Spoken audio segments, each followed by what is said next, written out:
Dos últimos instantes, há outro dado muito relevante. A agência de notação financeira Standard & Poor's acaba de descer o rating dos 4 maiores bancos portugueses para um degrau acima de lixo. Notícia de última hora. A agência de notação Moody's acaba de reduzir o rating de Portugal. A classificação de risco de pagamento de dívida baixou um nível, de A3 para Baa1. A agência admite fazer outras revisões em baixa. A agência Fitch continua de olhos postos em Portugal e considera que dificilmente o país conseguirá evitar o recurso à ajuda externa. Um corte na nota que castiga os maiores bancos, Caixa Geral de Depósitos, BCP, BES, Santander Tota e BPI. Na quinta-feira passada, a Fitch e a Standard & Poor's já tinham descido a avaliação à dívida da República Portuguesa. Agora é a vez da banca apanhar por tabela. A decisão surpreendeu o mercado. A Fitch anunciou ao final da tarde que cortou o rating de Portugal em 2 níveis para A- e deixou um aviso. O país poderá ser alvo de uma nova descida nos próximos meses. Já não é só uma notícia, é uma rotina. Hoje houve nova vaga de descida das notas de rating em bancos e empresas portugueses. Desta vez foi a Moody's que ajustou as avaliações de risco de crédito depois de ter baixado ontem a nota do Estado. Já tinha ameaçado, agora concretizou. A Standard & Poor's voltou a baixar o rating de Portugal. Desta vez desceu só um degrau, mas a classificação agora atribuída fica apenas um nível acima de lixo.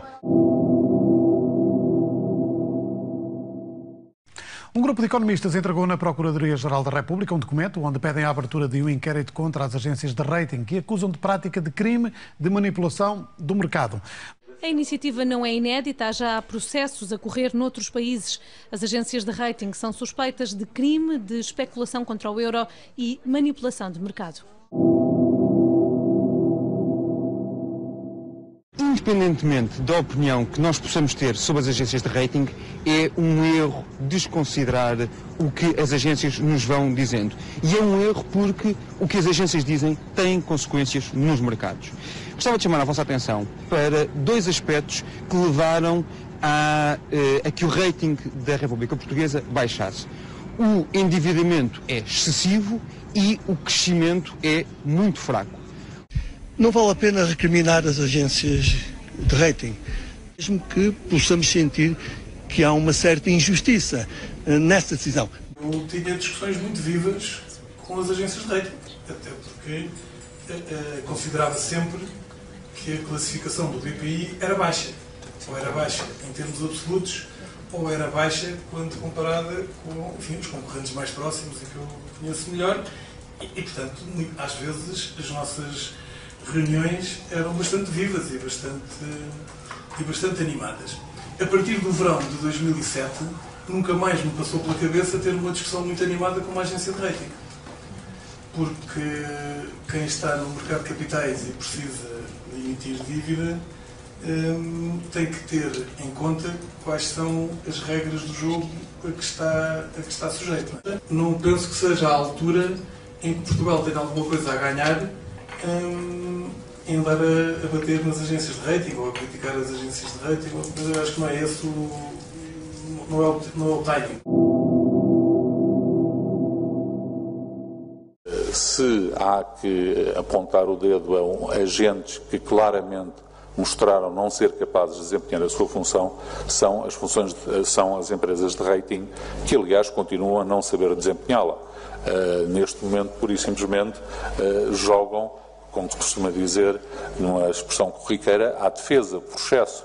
Ou seja, assim como deram dezenas de milhares de ratings AAA a securitizações de formas mais ou menos incompreensíveis, entraram na área da consultadoria, o que mostra claramente um conflito de interesses, explicaram inclusive quais é que eram os modelos que utilizavam de forma a poderem ser replicados nas instituições que eram alvo de rating, o que significa que as pessoas podem, os agentes, obviamente com o objetivo de obter um rating melhor e, portanto, obter menor custo do seu financiamento, ajustar os seus próprios balanços e as suas próprias atuações a esses modelos de rating.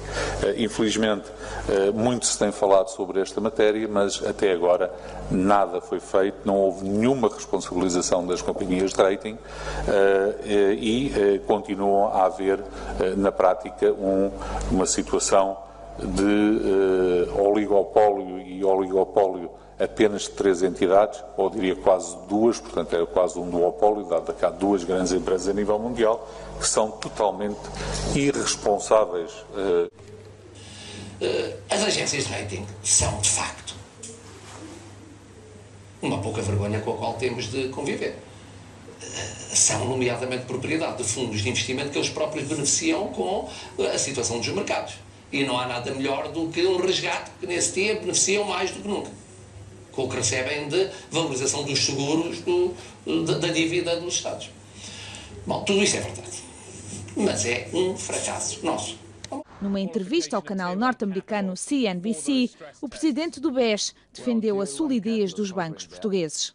The sovereign debt being downgraded, the banks they have been downgraded together, but we are at the same level than the Portuguese the government rating, even though the Portuguese banks they have been able to behave in terms of deleverage.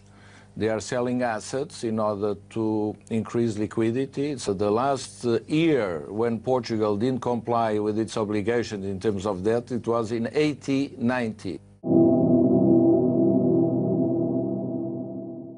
I know that you talked about all these companies that failed had pretty good, strong ratings, credit ratings from big companies like Moody's and Standard & Poor's.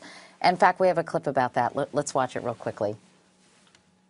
Bear Stearns was rated AAA like a month before it went bankrupt? More likely A2. A2? Yeah. Okay.